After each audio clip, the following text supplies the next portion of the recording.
Puerperio normal y patológico.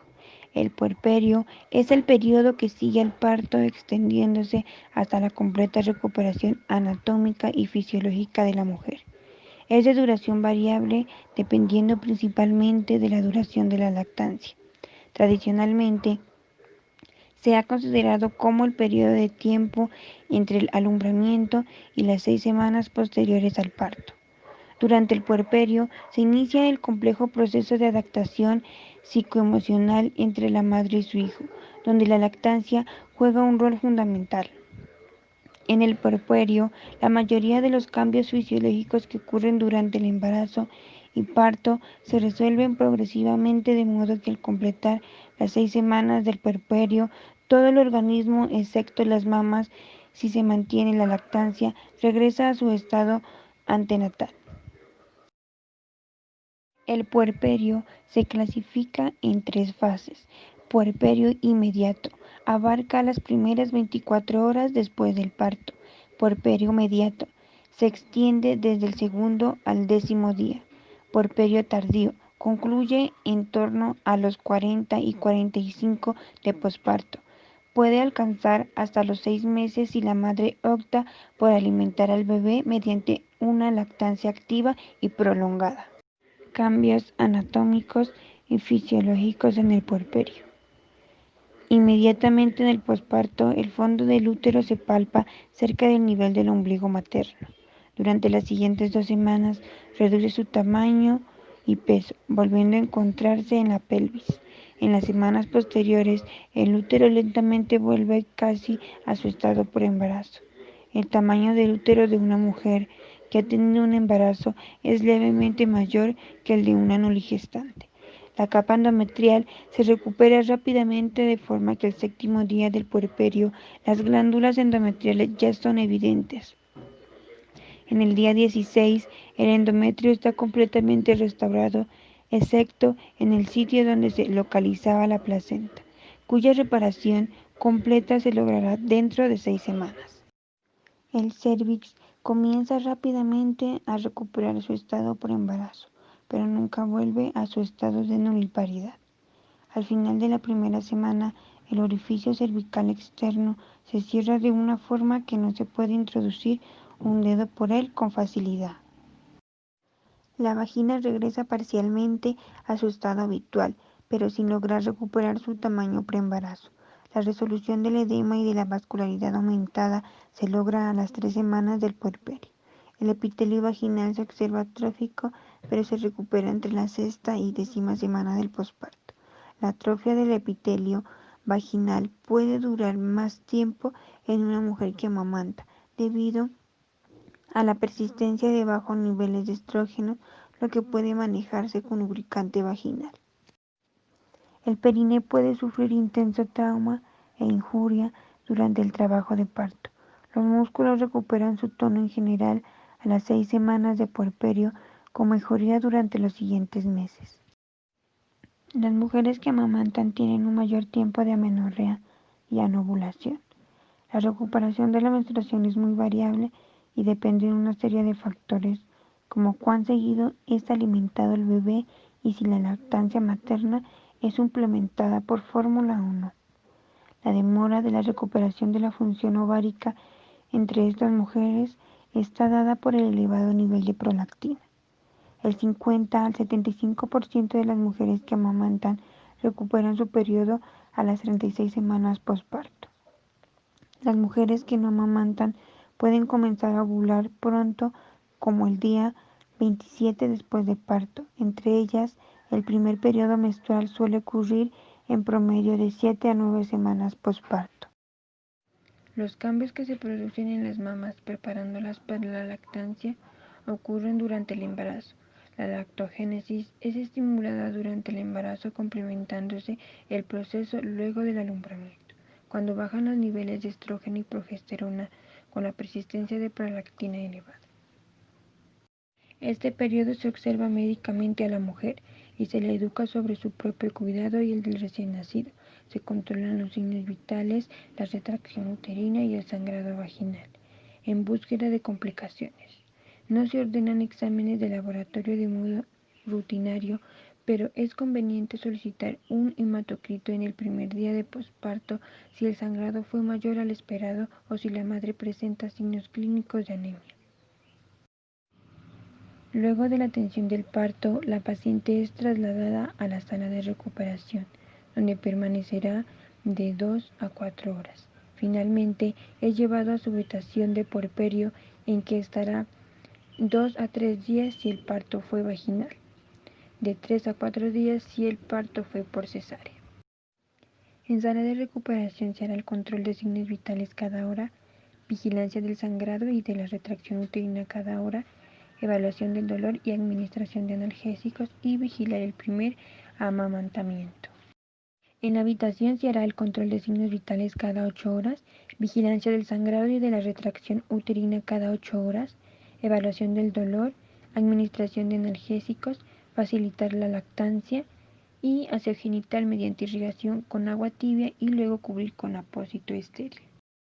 Puerperio en el parto vaginal. Después de un parto vaginal, la mayoría de las mujeres presenta aumento de volumen y dolor perineal. Este es mayor si se ha producido alguna laceración o se ha necesitado realizar una episiotomía. El cuidado de esta área incluye la aplicación de hielo durante las primeras 24 horas de posparto. En el puerperio también es frecuente el dolor originado por la retracción uterina, lo que las mujeres conocen como entuertos. La analgesia apropiada se logra con AINES, vía endovenosa las primeras 24 horas y luego vía oral. Durante las 24 horas posparto debe vigilarse la aparición de emisión espontánea, pues dosis altas de anestesia epidural tienen alto riesgo de retención urinaria. Si se presenta, el manejo es mediante sondeo vesical intermitente. La deambulación precoz va a reducir el riesgo de enfermedad tromboembólica. En el parto cesáreo. Las mujeres que tuvieron una cesárea presentan dolor principalmente en la zona de la incisión quirúrgica, en la pared abdominal, y dolor por la retracción uterina y por distensión abdominal. En las puerperias de cesárea es frecuente la disminución de la diuresis, por lo que el balance hídrico debe controlarse. La deambulación es más difícil en el caso de la cesárea por el dolor, pero debe estimularse desde las 24 horas en adelante. Si la deambulación no es posible, es recomendable el uso de medias antitrombóticas. La puerpera de cesárea permanecerá en ayuno durante las primeras 4 horas de puerperio, luego se indica régimen liviano al que se mantiene durante toda la hospitalización. Indicaciones al alta. Reposo relativo. Durante la primera semana del alta, se recomienda no salir de casa y evitar tareas pesadas. En la segunda semana es posible hacer vida más normal. El alta definitiva para reiniciar actividad física completa será luego de 6 semanas desde el parto. Régimen común. No existen alimentos contraindicados. No existe evidencia para sostener que ciertos alimentos puedan provocar cólicos en el recién nacido. Abstinencia sexual. Las relaciones sexuales se pueden retomar cuando los loquios han cesado y la vulva y vagina estén sanas, y la paciente se sienta cómoda y emocionalmente bien. Clásicamente se han establecido el reinicio de la actividad sexual luego de 40 días del parto, sin embargo, puede adelantarse a 30 días si ya no hay loquios y el cuello uterino está cerrado. El inicio precoz de actividad sexual postparto conlleva un elevado riesgo de endometritis puerperal. Se debe discutir con la paciente las opciones de anticoncepción previo al reinicio de la actividad sexual en el puerperio. Analgesia. AINES por un periodo variable de 5 a 7 días. Aseo genital frecuente. Solo con agua corriente, no se necesita el uso de desinfectantes en la zona genital. Apoyo en lactancia. Esto se realizará principalmente en primíparas. Se considera asistencia a clínicas de lactancia, retirar puntos en caso de cesárea la semana posalta y control con médico 3 semanas posparto. Licencia postnatal. Debe ser emitida por el médico la matrona. La licencia postnatal se inicia el día del parto y tiene una duración de 84 días. A las madres de niños prematuros que hayan nacido antes de las 32 semanas de gestación o pesen menos de 1.500 gramos al nacer, se les darán 6 semanas adicionales de postnatal, los que deben ser incluidos en la licencia postnatal que se emita. A las madres que hayan tenido un parto múltiple se les concederán 7 días corridos extra de postnatal por cada hijo adicional. En cada caso de prematuros y múltiples, se aplicará el permiso que sea mayor. Postnatal parental. Es un derecho irrenunciable a ejercer un permiso de maternidad por un periodo que comienza inmediatamente después de la licencia postnatal, una vez cumplidas las 12 semanas después del parto. Este descanso es un derecho que la mujer o su esposo poseen y no requiere extender una licencia por el médico o matrón. El postnatal parental se puede ejercer de las siguientes maneras: 12 semanas completas o 18 semanas trabajando a media jornada. A partir de la 7ª semana puede traspasarse parte de este derecho al padre. Complicaciones del puerperio.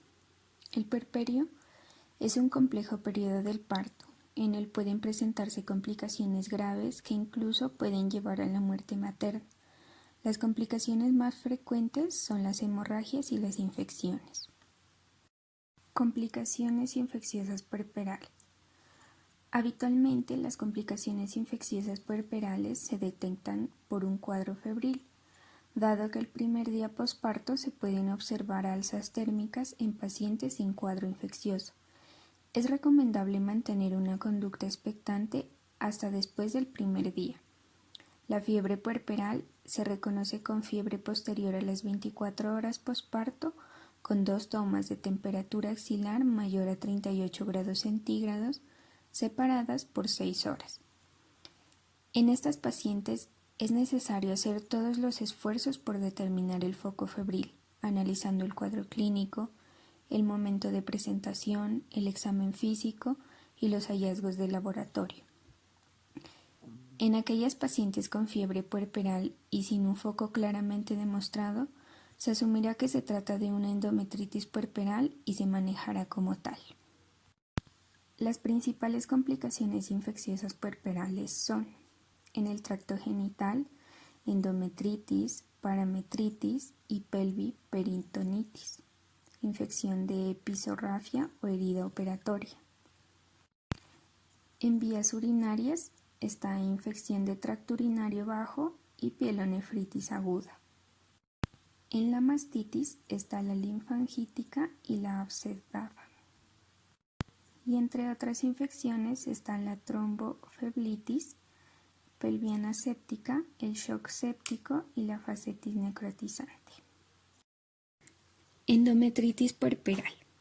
Corresponde a una infección bacteriana de la cavidad uterina, secundaria a la invasión ascendente de microorganismos de la flora vaginal o enteral, con compromiso principalmente endometrial, pero ocasionalmente miometrial y parametrial.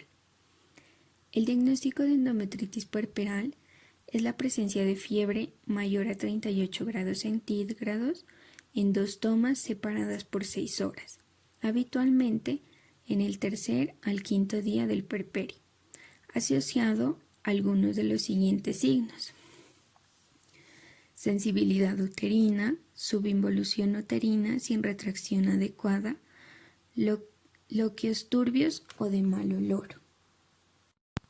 El diagnóstico es inminentemente clínico. Sin embargo, debe solicitarse un hemograma con recuento de leucocitos, pues habitualmente se presentará leucocitosis. En caso de fiebre alta, es útil un hemocultivo. Otros exámenes se solicitarán en caso de duda diagnóstica, para un mejor diagnóstico diferencial. Entre ellos, urocultivo, sedimento de orina, radiografía de tórax, TAC de abdomen y pelvis. Agentes causales. La endometritis que ocurre en el primero o segundo día posparto son causadas frecuentemente por el Streptococcus grupo A. Si la infección se desarrolla en los días 3-4 del puerperio, los organismos etiológicos más frecuentes son las bacterias entéricas, como el Escherichia coli o bacterias anaeróbicas. La endometritis, que se desarrolla después de los 7 días del parto, son causadas con mayor frecuencia por la clamidia. La endometritis en contexto de cesárea son causadas más frecuentes por bacilos gram negativos como el Bacteroides. Factores de riesgo para endometritis puerperal. Ruptura prolongada de membranas antes del parto. Primiparidad. Trabajo de parto prolongado. Muchos tactos vaginales durante el trabajo de parto, mayor a 5 tactos. Extracción manual de la placenta. Cesárea, especialmente la efectuada de urgencia durante el trabajo de parto. Falta de uso de antibióticos profilácticos en la cesárea. Parto prematuro. Bajo nivel socioeconómico, anemia. Diagnóstico diferencial. La endometritis se caracteriza por fiebre y los síntomas uterinos son ocasionalmente leves o ausentes. Otros diagnósticos diferenciales son la infección urinaria baja, pielonefritis aguda, infección de herida operatoria, atelectasia, neumonía, tromboflebitis, mastitis, apendicitis. Prevención y tratamiento de la endometritis puerperal.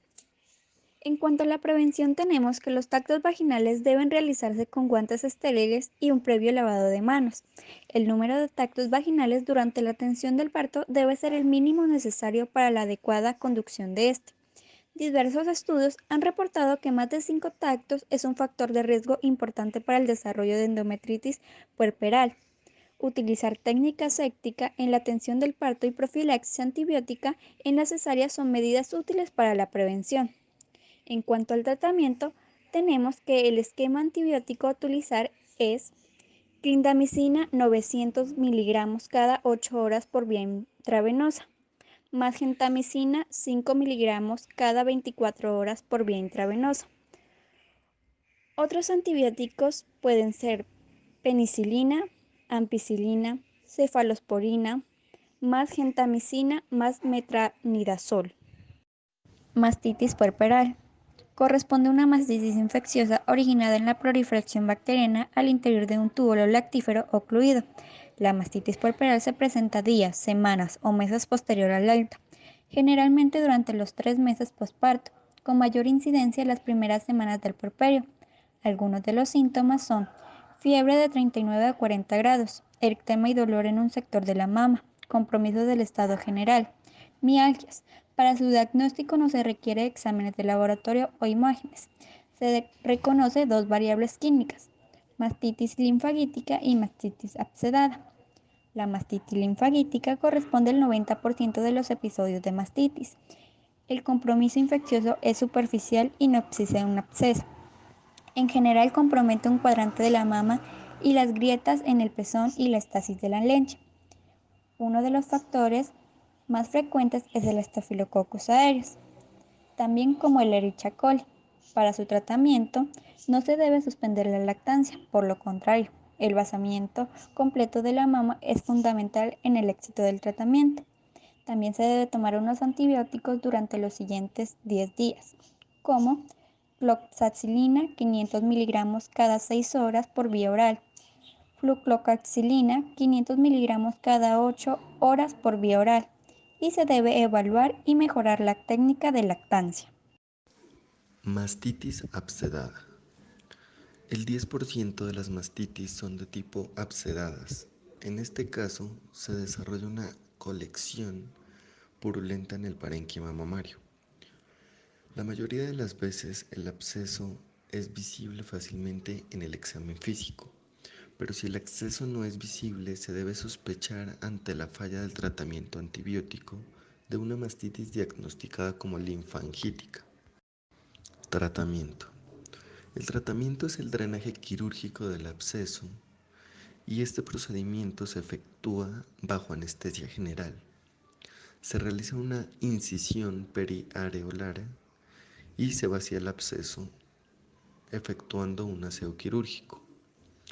Se inicia tratamiento antibiótico intravenoso con cloxacilina, el que luego se completa por 14 días por vía oral. Aunque para las madres es difícil mantener la lactancia, El amamantamiento no está contraindicado. Infección de herida operatoria. Implica infección de la episotomía o de la incisión abdominal en una cesárea.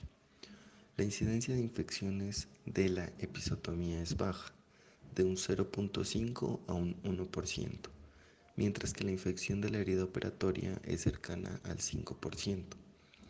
Esta se trata en general de infecciones polimicrobianas por gérmenes provenientes de la vagina. En un 25% de los casos de infección de herida operatoria, se logra aislar como germen causal al Staphylococcus aureus. Factores de riesgo. Como factores de riesgo para la infección de herida operatoria, tenemos los siguientes: diabetes, hipertensión, obesidad, tratamiento con corticoides, inmunosupresión, anemia, trabajo de parto prolongado y tiempo operatorio prolongado. El diagnóstico de infección de herida operatoria es clínico. El cuadro se presenta habitualmente entre el quinto y séptimo día posparto. En la episotomía infectada se observa eritema, edema y frecuentemente descarga de secreción purulenta. La mujer se suele quejar mucho de aumento del dolor. En heridas operatorias de cesárea infectada se observa dolor, eritema, calor local, induración, sensibilidad y secreción generalmente sanguinolenta. Rara vez la infección de la herida operatoria presenta fiebre. Sus síntomas son eminentemente locales. Tratamiento.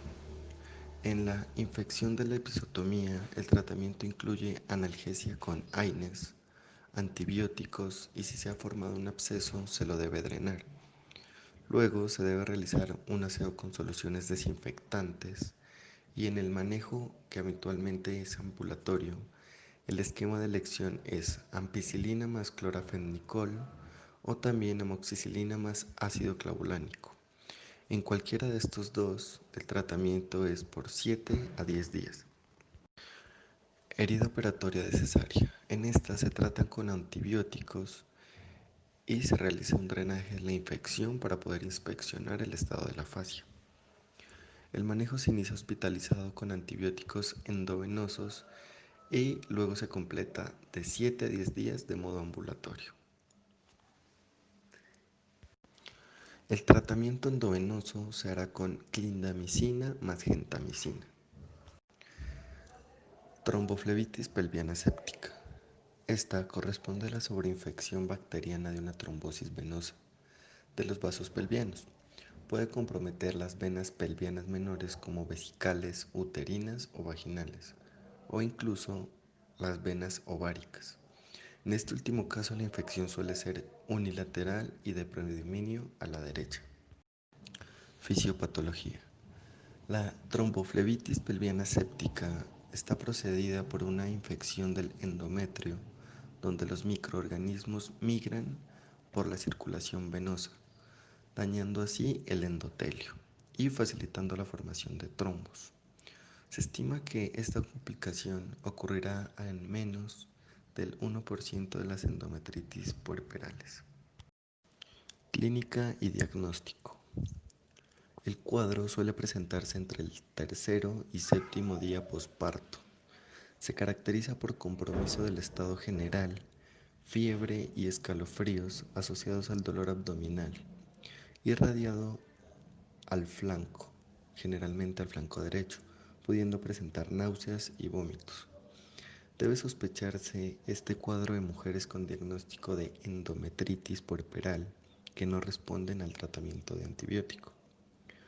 Al examen abdominal, entre el 50 y 70% de las pacientes con tromboflebitis de la vena ovárica presentan un tumor palpable que se extiende desde la pared de la pelvis hacia el cuerno uterino. El tratamiento se efectúa asociando antibióticos con anticoagulación.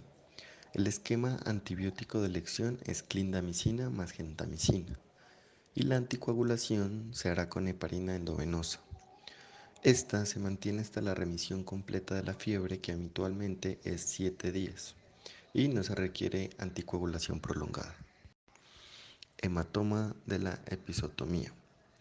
La formación de un hematoma es posible en la episotomía, especialmente en partos vaginales instrumentales denominados forceps.